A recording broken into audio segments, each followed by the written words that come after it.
On a un gouvernement qui est de gauche, qui est en coalition avec plusieurs autres partis minoritaires d'extrême gauche et qui ont des propos très très haineux envers Israël. Ce n'est pas seulement une critique de la politique israélienne, c'est le négationnisme, c'est la haine. Et tout le monde pense que c'est la bonne chose de défendre ses enfants palestiniens sans rien comprendre d'autre. Nous avons tous été extrêmement touchés par ce qu'il s'est passé en Espagne dans le vol Valence-Paris avec la colonie de vacances Kinneret et ce fameux pilote Ivan Chirivella qui a défrayé la chronique avec cette directrice qui a été menottée par la Guardia Civile, la police espagnole. Nous avons décidé d'y revenir et de parler un peu plus généralement de la communauté juive en Espagne avec Alicia Salama. Alicia Salama ici présente. Bonjour Alicia. Bonjour. Alors vous avez la triple nationalité, vous êtes juive espagnole, vous êtes née en Espagne, vous avez vécu au Canada et vous vivez depuis quelques années en Israël. Donc vous connaissez très bien la communauté juive espagnole et cette histoire vous a beaucoup perturbé. Oui, beaucoup bouleversé, les images surtout. Le climat en Espagne est comparable à celui de la France ou d'autres pays en Europe, ou même du Canada que vous connaissez bien ? Je pense que l'Espagne n'est pas une exception. Je pense que les propos haineux, que l'antisémitisme, c'est une atmosphère qui règne maintenant partout, un peu dans le monde. On voit des exemples et des incidents qui se passent partout en Grèce. Et aujourd'hui, les Israéliens ils se demandent pas où c'est mieux ou plus sympa de visiter, mais où c'est moins dangereux pour les Juifs. Tout le temps, on se dit qu'il ne faut pas qu'on montre qu'on est juif. Et donc, c'est ça qui est très, très, très lamentable. L'Espagne n'est pas une exception. Il y a de tout. Comment ça s'explique en Espagne ? Est-ce que c'est en raison de la politique des gens qui sont au gouvernement ? Plusieurs facteurs. Déjà, il y a une grande population minoritaire qui ne l'est plus tellement minoritaire, qui fait un poids politique. Donc, le gouvernement veut avoir les votes de ses citoyens. On a un gouvernement qui est de gauche, qui est en coalition avec plusieurs autres partis minoritaires d'extrême gauche et qui ont des propos très très haineux envers Israël. Ce n'est pas seulement une critique de la politique israélienne, c'est le négationnisme, c'est la haine. De l'antisémitisme, vraiment. Vice-présidente du gouvernement, Yolanda Díaz, qui a sans aucune honte parlé de la rivière à la mer et qui accuse Israël de génocide.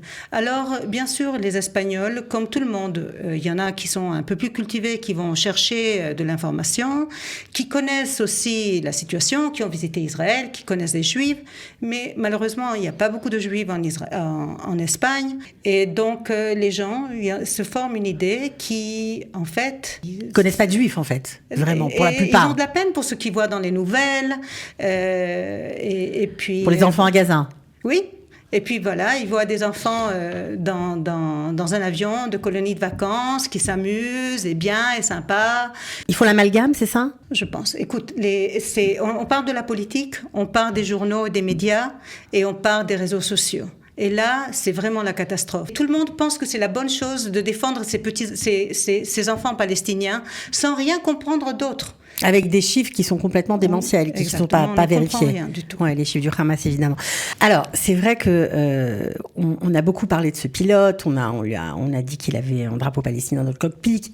Il semblerait que ça ce soit un fake, mais par contre, ce qui n'est pas fake, c'est que ce pilote a été l'instructeur de 2 terroristes qui ont commis les attaques du 11 septembre, qui se sont pulvérisés dans les tours, les fameuses tours.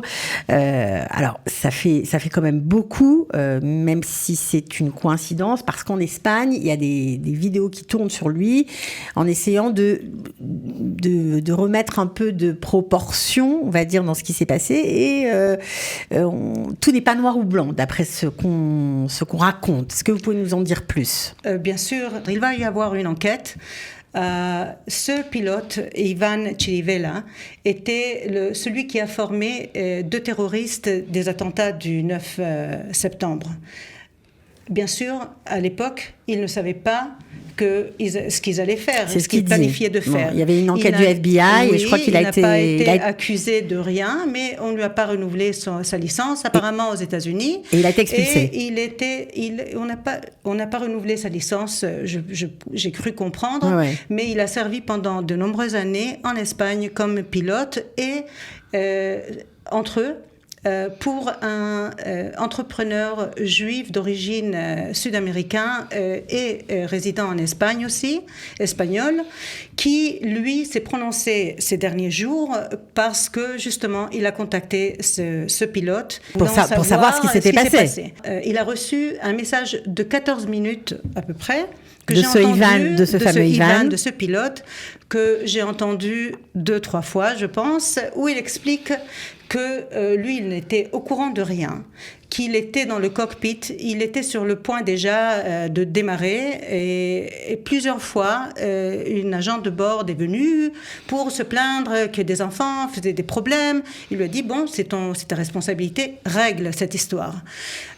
Plus tard, quelques minutes plus tard, quelqu'un d'autre est réapparu et donc lui, il a envoyé son copilote pour mettre de l'ordre.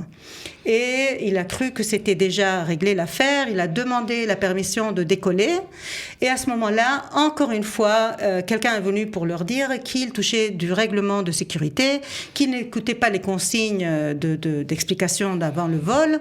Et donc, à ce moment-là, il n'a pas eu le choix que d'appeler la police pour la sécurité de l'aéroport pour mettre de l'ordre. Et là, donc, alors là, c'est bien lui qui a appelé la police, sauf que là, dans ce témoignage, on se rend compte qu'il n'a rien vu de ses propres yeux. En aucun moment, il a su que c'était des enfants juifs, que c'était une colonie de vacances des enfants juifs, et qu'il faisait ce qu'il devait faire. Donc on va écouter tout de suite un petit extrait d'une enfant qui était dans ce vol, qui parle français, qui bien évidemment, et qui raconte qu'ils étaient finalement, ils se sont très très vite calmés, et qu'il n'y a pratiquement rien eu, et que le personnel de bord était vraiment très désagréable avec eux. On s'est installé dans l'avion. Il faut savoir que cette colonie, c'est une colonie juive. Et on avait un petit délire avec les birkat quand on dit l'île mode. Et après, on crie, on fait un machia. Et du coup, il y en a un dans l'avion, il a créé l'île mode. Et ça a duré 2 secondes. Mais le personnel a su qu'on était juifs. Et il a commencé à s'énerver beaucoup, le personnel. A commencé à nous crier dessus. Et un cri de silence qui est revenu. La police elle est arrivée et ils nous ont forcés à sortir, à nous prendre par les bras. Et quand on est allé dehors, il y avait... En fait, ils voulaient nous prendre au téléphone parce qu'il y en a qui avaient filmé la scène, dont moi. Donc j'ai supprimé toutes les vidéos. Et notre checklist s'est interposée. Et comme elle s'est interposée, ils lui ont mis un coup dans la jambe, les policiers, pour la mettre au sol.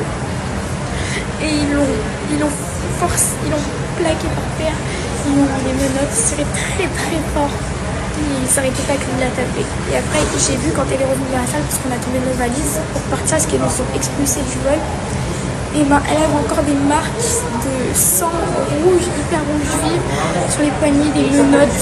C'était horrible. Là, je pense que c'est là qu'il y a quelque chose qui est turbe. Qui est bizarre. Oui. Parce que c'est vrai qu'il y a eu d'autres témoignages, comme quoi c'était des enfants bien, qui se tenaient aux normes. Il y a quelqu'un qui a mentionné comme quoi ce groupe-là a pris le même vol pour arriver en Espagne et qu'on les attendait. On savait qu'ils étaient juifs et qu'apparemment le personnel de bord était prêt à les recevoir au retour parce que déjà ils avaient compris qu'ils étaient juifs. À l'aller. Donc ils les ont reconnus. Et donc ils les attendaient pour le retour avec une certaine prédisposition. Ça, c'est un commentaire que j'ai entendu encore. Il se peut aussi que c'est quelque chose de très très subtil, des commentaires un peu pernicieux comme ça. Et certaines, c'est l'ambiance qui règne un peu en Espagne et encore un peu partout quand on entend, quand on voit des Juifs. Et de la même façon, je te dis, ma mère est rentrée il y a une semaine reine d'Espagne. Elle me dit qu'elle ne comprenait pas pourquoi le vol avait 3 heures de retard, que les gens rentraient en compte-gouttes, qu'ils faisaient systématiquement attendre les personnes avec des passeports israéliens dans le contrôle de sécurité, et que à côté d'elle, elle a demandé, il y avait un médecin israélien qui lui a dit ça sent l'antisémitisme. Ça veut dire que les fait attendre sans raison, quoi, parce qu'ils sont israéliens. Et encore, tu vois, on peut pas prouver, bien évidemment. On peut pas mettre le doigt, on peut pas prouver, mais ça fait partie d'un climat général. Et bien encore, pas général, mais pas, je ne devrais pas dire général, mais d'un climat entre certaines personnes. C'est l'antisémitisme d'atmosphère, comme on dit en France, mais l'atmosphère, mais là, ça a des conséquences terribles. Alors, on sait évidemment que Kinneret a porté plainte, l'organisme de colonies de vacances a porté plainte pour tirer ça au clair. Bon, alors, ce pilote va sûrement se défendre, mais c'est vrai que ça fait quand même pour lui, en tout cas, on va dire des hasards entre le 11 septembre et cette triste affaire. Ça commence à faire beaucoup. Alors, peut-être que effectivement c'est le personnel de bord qui est en cause. On verra ça. Il va y avoir une enquête. Bien sûr, on verra ça après. Mais pour vous, c'est un peu partout pareil en Europe et dans le monde, quoi.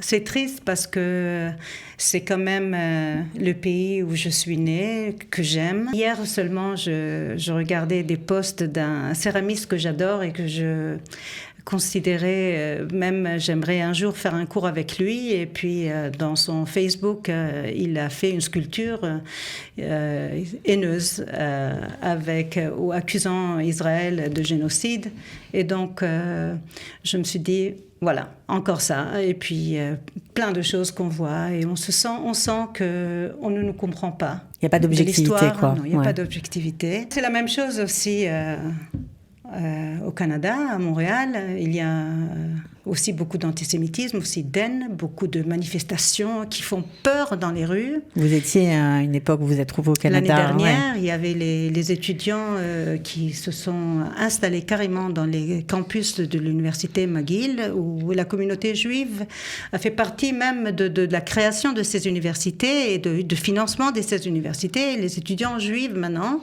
ont peur de rentrer. Ont peur, ils se font attaquer.